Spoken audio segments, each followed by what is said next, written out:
agora. Vou soltar aqui. Passarinho? Isso é um lugar com...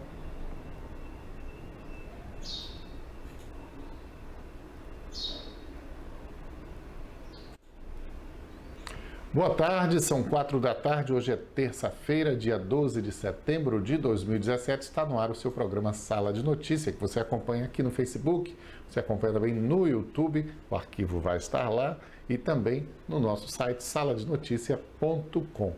A gente vai começar o programa de hoje falando de como a cidade hoje amanheceu assustada com a explosão de um caixa eletrônico, mas não um caixa qualquer. Caixa eletrônico dentro da sede da Secretaria Municipal de Saúde, que fica na Avenida João Durval.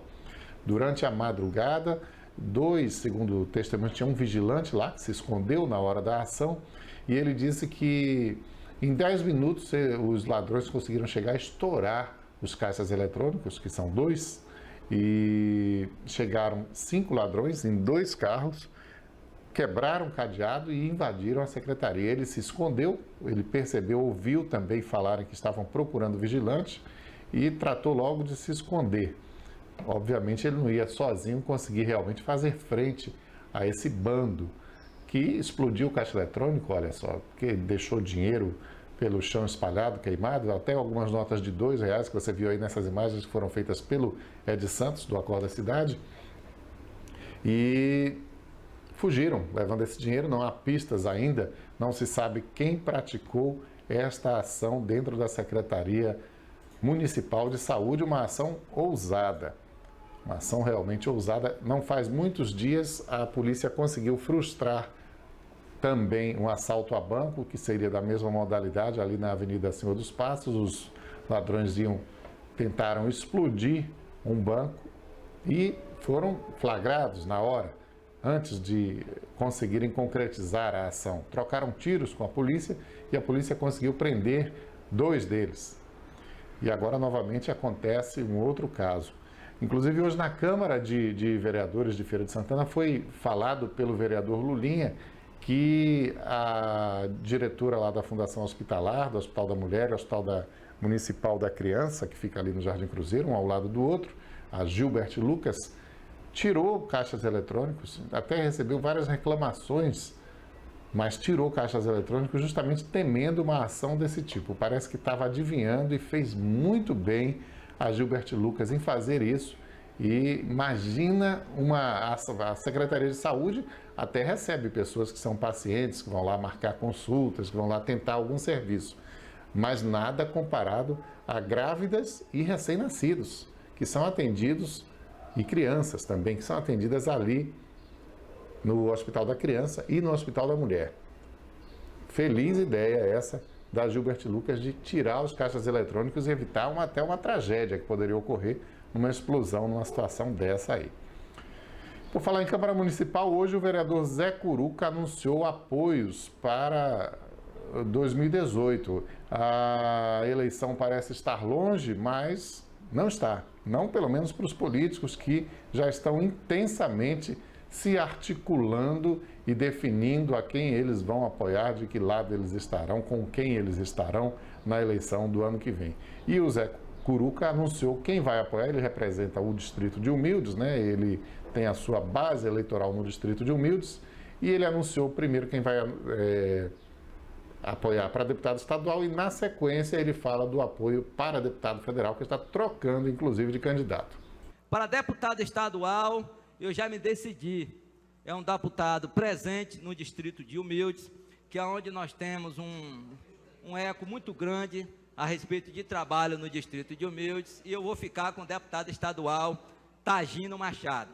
Eu apoiei na eleição passada um colega daqui de Feira de Santana, com o nosso amigo Zé Chico, é amigo nosso, mas nessa eleição eu procurei uma decisão. E eu achei que o melhor para nós, moradores de Feira de Santana, é um deputado atuante. Eu diria a ele que é um deputado hoje que traz muito recurso para a Feira de Santana, é um deputado presente à Feira de Santana, e eu procurei o melhor para nós. Eu tenho certeza que o ano que vem, o Humildes vai ganhar vai ganhar muitas coisas boas para o distrito de Humildes. O povo de Humildes vai sorrir. E eu vou ficar com o deputado federal José Nunes. Para deputado estadual, eu já... José Nunes, que ele disse que vai apoiar para deputado federal, deixando de apoiar Zé Chico. Zé Nunes é ligado ao vereador Lulinha. O vereador Lulinha faz campanha do Zé Nunes. Ele não é de Feira de Santana, mas tem uma presença constante aqui por conta dessa ligação com Lulinha, que recomendou ao Zé Curuca. Disse que ele fazia muito bem e que não iria se decepcionar.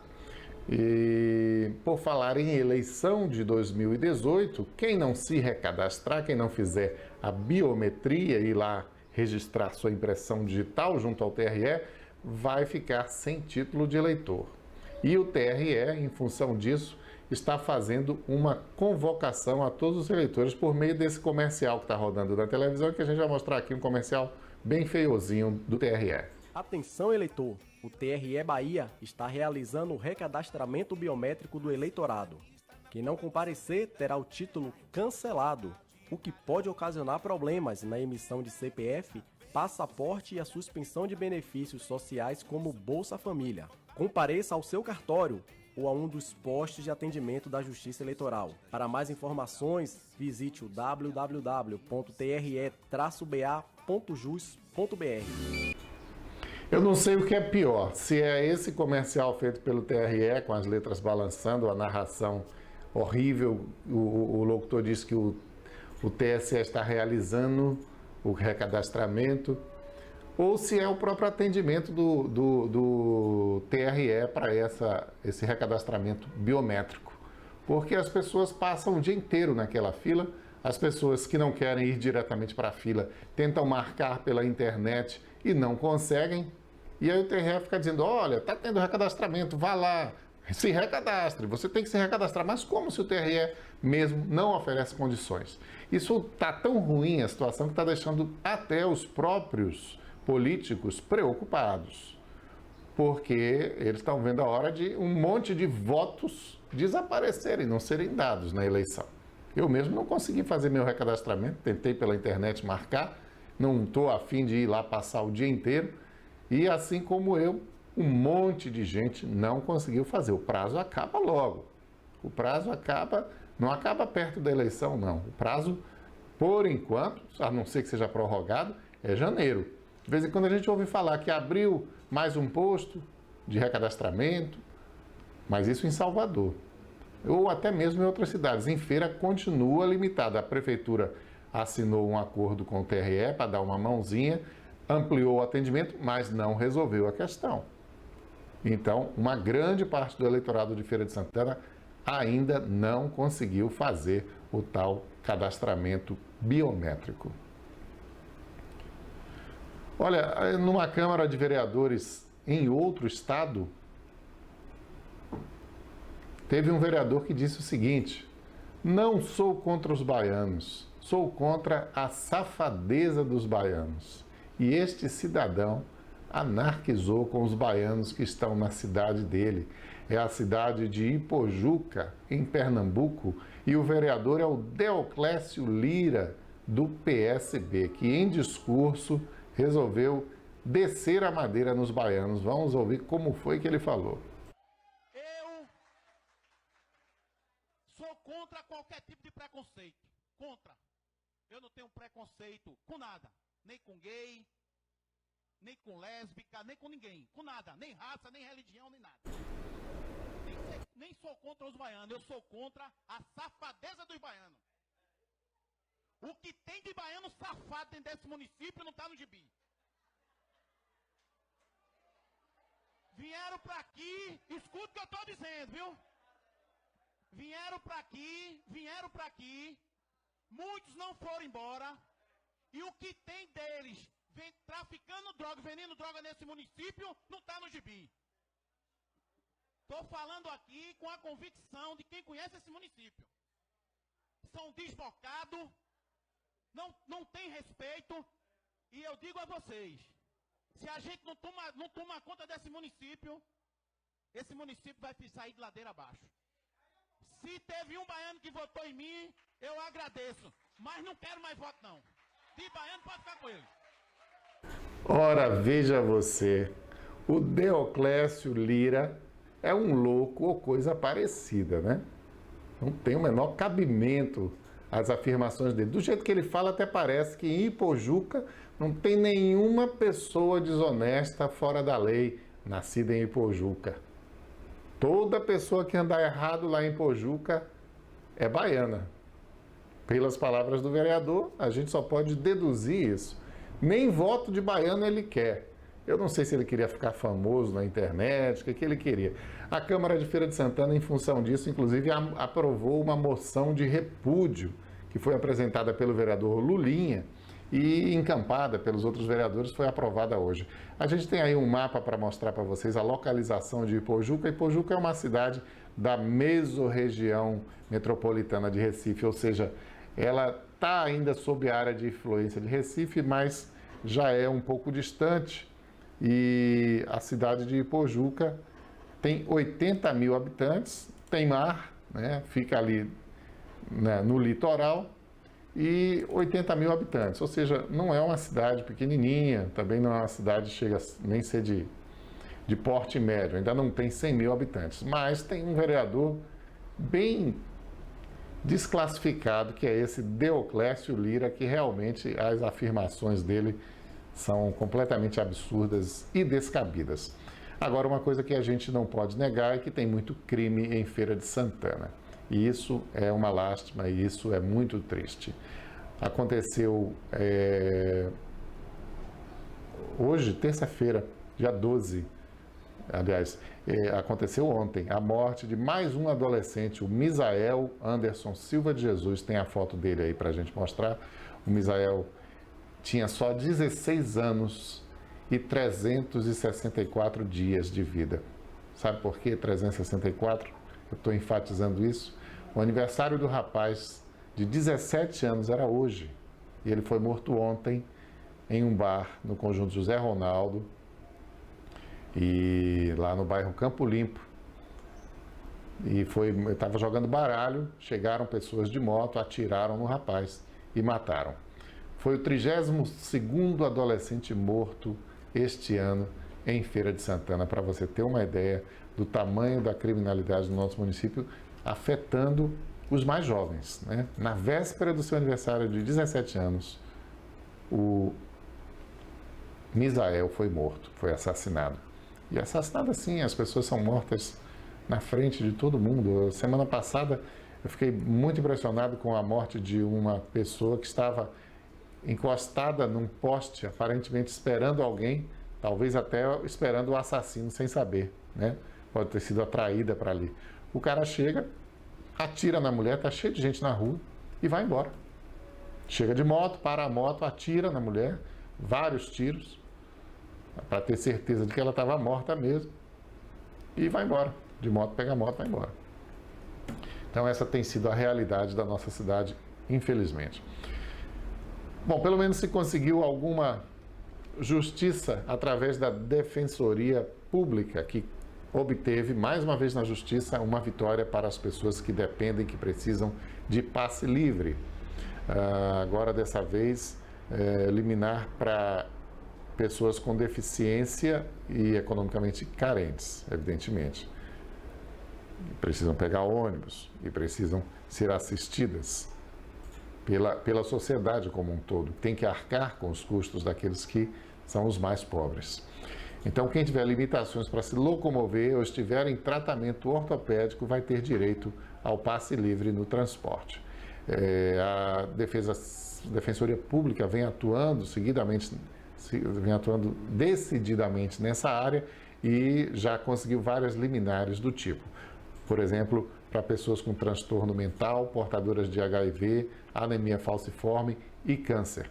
Todos esses tipos de doença, pessoas que estão em tratamento para essas situações, foram beneficiadas com o passe livre obtido através de ação da Defensoria Pública, que fez essa intervenção a partir do momento em que a Prefeitura começou a cortar muito passe livre. De fato, existiam pessoas que talvez não precisassem do passe livre, mas a Prefeitura cortou demais, foi lá no fundo, foi lá no osso e aí a Defensoria Pública também saiu em defesa dessas pessoas mais necessitadas, que é o papel dela. E a decisão judicial saiu, mas lembrando que é uma liminar. Julgamento não aconteceu ainda. E por falar em julgamento e em justiça, a Justiça da Bahia ganhou o troféu de a mais lenta do Brasil, segundo relatório do Conselho Nacional de Justiça, um relatório chamado Justiça em Números, do CNJ. Esse relatório apontou que os processos, a taxa de congestionamento de processos na Bahia é de 83,9%, enquanto a média nacional é de 75,3%, que já é uma média bem ruim. A Bahia é o pior de todos os estados. O estado que está melhor é o Amapá, com 46,8%, ou seja, menos da metade dos processos estão lá sem conclusão. Na Bahia, o tempo médio para uma sentença na primeira instância é de 4 anos e 3 meses. Tempo médio para decisão na primeira instância. Claro que depois o processo continua, vai ser levado para o Tribunal de Justiça, vai ser julgado ainda na segunda instância. Mas na primeira instância, em média, para se chegar a uma sentença, o tempo é de 4 anos e 3 meses. Só tem um estado no Rio com tempo pior do que esse, pior apenas um mês. 4 anos e 4 meses é o tempo no Rio de Janeiro, enquanto a média no país é de 3 anos e 2 meses. Então, o primeiro passo do Tribunal de Justiça deveria ser, pelo menos, igualar a média nacional. Só que o Tribunal de Justiça disse que não é assim não, que os números do CNJ estão errados, que os processos acabam e o pessoal não dá baixa lá e fica constando como se não tivesse concluído. Agora, francamente, é uma desculpa ruim de acreditar, porque se o Tribunal de Justiça, com seu pessoal, não teve a capacidade sequer de dar baixa num processo que já foi concluído, é difícil imaginar que todo o complexo trabalho a ser feito antes foi efetivamente realizado. Aí fizeram tudinho certinho, só esqueceram de dar baixa. Bom, realmente é difícil de acreditar na resposta do Tribunal de Justiça, que certamente deveria se empenhar em dizer, olha, realmente está ruim e nós vamos melhorar, e tomar atitudes em relação a isso. Mas não foi o que o Tribunal de Justiça fez. O Tribunal de Justiça fez foi negar, o que o Tribunal de Justiça fez foi negar que o problema exista, ou que seja tão grande assim, que a Bahia seja o pior estado do país. Muito bem, e um outro dado em que estamos também entre os piores é em acidentes. Acidentes num ponto específico, dos 5 piores pontos no Brasil, com mais acidentes, mais mortes, um deles fica na BR-324, lá em Salvador, no trecho de Salvador. O trecho entre São Gonçalo e Águas Claras, os quilômetros 614 até o quilômetro 624. Esses 10 quilômetros aí são quilômetros altamente perigosos, segundo a estatística. Ocorreram de 2007 até 2016, 1.428 acidentes, que resultaram em 167 mortes, nesse trecho apenas.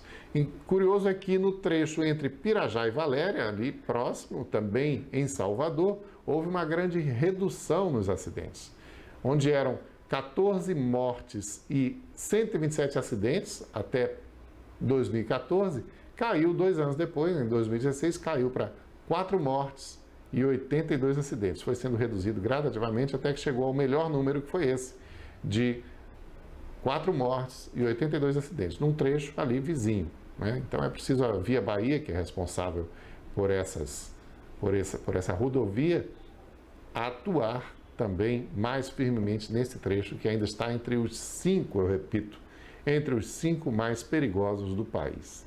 Agora, em termos gerais de mortes no estado inteiro, a Bahia também não vai nada bem. Só perde para o Paraná, que é o segundo, e para Minas Gerais, que é o primeiro. Veja, nós temos muito mais mortes do que São Paulo, que é o maior estado do país, com muito mais estradas, porém estradas em melhor qualidade. né? Então, primeiro onde mais tem mortes, São Paulo e Rio de Janeiro também não tem tantas mortes, embora não tenha tantas estradas boas. Mas quem está na nossa frente é Minas Gerais e Paraná. E Bahia é o terceiro estado do país onde mais se morre nas estradas. A propósito, agora no feriado da semana passada, foram 14 acidentes graves e morreram em rodovias federais 5 pessoas. Além desses 14 acidentes graves, houve outros 32 acidentes que não foram graves, não causaram mortes nas estradas federais na Bahia. Olha, se você é estudante universitário, tem uma chance de começar a sua carreira, começar bem, né? No salário não vai ser grande coisa, mas a experiência vai ser extremamente importante, você podendo estagiar no governo do estado, que está com 3.000 vagas abertas, mas as inscrições vão somente até o próximo domingo. Onde é que você faz a inscrição? Você faz no site programaestágio.saeb, SAEB, de Secretaria de Administração do Estado da Bahia, .ba.gov.br. Então, vou repetir, programaestágio.saeb.ba.gov.br. As vagas estão abertas para estudantes de universidades estaduais, federais e até mesmo universidades privadas. Mas há uma prioridade para estudantes cujas famílias estão inseridas em programas sociais do governo, né, que tem número de NIS e que estudaram em escola pública ou que estão na rede privada, porém com bolsas, em faculdades privadas, porém com bolsas de estudo e esse tipo de situação. Há um direcionamento para essas pessoas mais pobres e mais necessitadas. Mas é um programa muito importante, muito interessante do governo do estado. Há vagas de toda a natureza, porque elas estão sendo oferecidas em 60 órgãos da administração pública do governo do estado. Então, é uma oferta bastante ampla de vagas. Como eu disse, são 3.105 mais precisamente, vagas de estágio. Agora, eu vou ler para você uma nota de um político acusado pela Polícia Federal. Eu quero que você adivinhe de onde veio essa nota. O Estado Democrático de Direito existe para preservar a integridade do cidadão, para coibir a barbárie da punição sem provas e para evitar toda forma de injustiça. Nas últimas semanas, o Brasil vem assistindo exatamente o contrário. Garantias individuais estão sendo violentadas diuturnamente sem que haja a mínima reação. Chega-se ao ponto de se tentar condenar pessoas sem sequer ouvi-las. Portanto, sem se concluir investigação, sem se apurar a verdade, sem verificar a existência de provas reais. E quando há testemunhos, ignora-se toda a coerência de fatos e das histórias narradas por criminosos renitentes e persistentes. Facínoras roubam do país a verdade. Bandidos constroem versões por ouvir dizer. A lhes assegurar a impunidade ou alcançar um perdão, mesmo que parcial, por seus inúmeros crimes. Reputações são destroçadas em conversas embebidas em ações clandestinas. Muda-se o passado sob a força de falsos testemunhos. Vazamentos apresentam conclusões que transformam em crime ações que foram respaldadas em lei. O sistema de contribuição empresarial a campanhas políticas era perfeitamente legal, fiscalizado e sob instrumentos de controle da justiça eleitoral. Desvios devem ser condenados, mas não se pode criminalizar ações corretas protegidas pelas garantias constitucionais. Aí acaba aí o texto. Parece texto de algum petista encrencado com a justiça, né? Mas é uma nota à imprensa no final da manhã de hoje, divulgada pela Secretaria Especial de Comunicação Social da Presidência da República em defesa do encrencado presidente Michel Temer. Acusado pela Polícia Federal, junto com toda a cúpula do PMDB, de formação de quadrilha, de juntar um grupo de pessoas para praticar crimes, para roubar o dinheiro público. Agora, eu queria destacar alguns pontos, poucos aqui, relacionados ao que foi dito no texto da nota. Ele diz lá que a pessoa não foi ouvida. Tenta-se condenar pessoas sem sequer ouvi-las. Ora, a polícia não ouviu Michel Temer porque ele se recusou tanto a comparecer quanto a responder por escrito. Depois, a justiça não está investigando Michel Temer por meio de um processo lá no STF, porque ele comprou deputados com verbas e outras cositas mais, outras vantagens, e aí impediu que o processo tivesse prosseguimento. Prova contra Temer existe. Ele mesmo forneceu. Na conversinha dele lá com Joesley. Ah, Joesley é um bandido, sim. Um bandido conversando com outro, como acontece no mundo do crime, normalmente combinando seus crimes, porque foi isso que se viu naquela conversa. Se ele achasse que Joesley era um bandido, ele não recebesse Joesley. Mas ele não achava que Joesley era um bandido. Joesley era um aliado, um prestador de serviços. Só que ele não desconfiava naquele momento que o Joesley tinha virado a casaca. E, além do mais, esse presidente, que essa nota quer colocar como injustiçado, é companheiro fraterno de longa data dos presidiários Gedel Vieira Lima, Henrique Eduardo Alves e Eduardo Cunha. E outros não estão na cadeia porque têm foro privilegiado. Então, Temer realmente não tem do que reclamar. E para finalizar, a gente vai falar do jogo do Bahia, né? O Bahia empatou em 1-1 ontem, lá em Goiânia, com o Atlético de Goiás e não ficou em situação nada boa, não. Luiz Fernando abriu aos 12 minutos para o Atlético e o Zé Rafael empatou para o Bahia aos 9 minutos, mas já no segundo tempo. E com isso, a classificação ficou assim. O Bahia continua fora da zona do rebaixamento, mas ele está apenas um ponto acima do primeiro da zona, que é o Vitória. Ele tem 27, o Vitória tem 26. Entre os dois, se meteu agora o Coritiba. Coritiba tem um saldo de gols, o mesmo número de pontos do Bahia, 27, mas tem um saldo de gols pior. O saldo de gols do Bahia é 1 negativo e o do Coritiba 6 negativos. Depois vem Vitória, em primeiro na zona do rebaixamento, Chapecoense, São Paulo e Atlético de Goiás. O campeonato teve apenas esse jogo na segunda-feira e sempre fica um jogo para fazer na segunda-feira, né? E na próxima semana, agora o Bahia tem pela frente aí o São Paulo, que é outro engasgado lá com a zona de rebaixamento, e é a próxima preocupação. Os dois meio desesperados já nesse campeonato. Infelizmente, a notícia que mais repercutiu relacionada ao Bahia ontem não foi essa, foi o indiciamento de torcedores, 6 membros da Bamor. 6 membros da Bamor foram indiciados pela Justiça, acusados de ter dado tiros de tentativa de homicídio contra um torcedor do Vitória. Tem até uma foto aí da Bamor com armas que foram encontradas na sede da Bamor.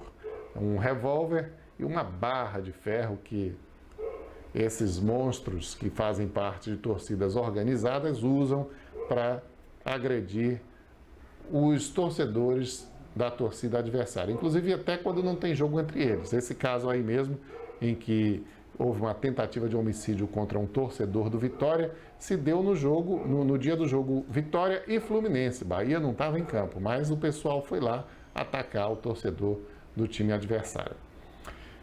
Com isso, a gente vai ficando por aqui e voltaremos amanhã aqui no seu Sala de Notícia. Uma boa tarde, boa noite para você, a gente se vê.